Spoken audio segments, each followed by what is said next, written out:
চুল হবে আমাদের সিল্কি সফট অ্যান্ড শাইনি। তার জন্য কিন্তু আমাদের এই সামান্য দুটো জিনিস যদি শ্যাম্পুতে ইউজ করো আর তারপরে যদি সেটা তোমাদের হেয়ারে অ্যাপ্লাই করো, তাহলে কিন্তু এই বর্ষাতে যাদের চুল অনেক বেশি উঠে যাচ্ছে, ঝরে যাচ্ছে এবং চুল প্রচণ্ড পরিমাণে জট পাকিয়ে আছে, তোমরা কিন্তু অবশ্যই এটা একবার ট্রাই করো। তোমাদের চুল কিন্তু অনেক বেশি সিল্কি সফট অ্যান্ড উজ্জ্বল হয়ে যাবে। বর্ষায় অনেকটাই আমাদের চুল হেয়ারফল হয়, প্যাচপ্যাচে গরমে অনেক বেশি হেয়ারফল হয় আমাদের, আমরা খুব টেনশন করি। টেনশন নয়, আজকে যেটা ভিডিওতে তোমাদের সঙ্গে শেয়ার করবো এটা কিন্তু তোমরা অবশ্যই একবার অ্যাপ্লাই করো। তার জন্য লাগবে নর্মাল যে জল আমরা খেয়ে থাকি সেই জল কিছুটা পরিমাণ, যেমন তোমাদের হেয়ারের লেন্থ আছে।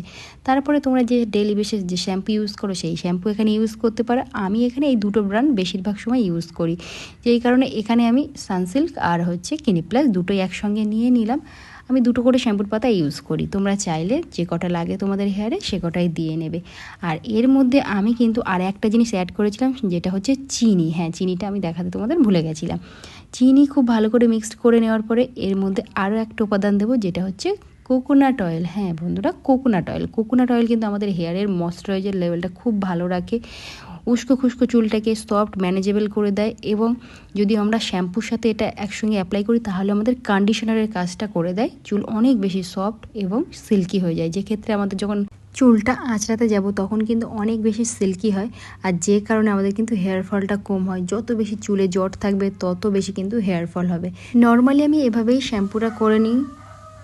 তো দেখো এভাবে আমি শ্যাম্পুটা করে নিচ্ছি, তোমরাও কিন্তু এভাবে শ্যাম্পুটা করে তোমাদের মাথাটাকে খুব ভালো করে ওয়াশ করে নেবে।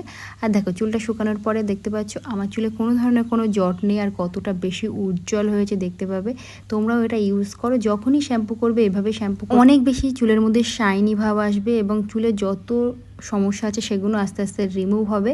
তোমরা কিন্তু এটা অবশ্যই একবার ট্রাই করো, আর এরকম হেল্পফুল ভিডিও দেখতে হলে অবশ্যই পেজটিকে ফলো রেখো।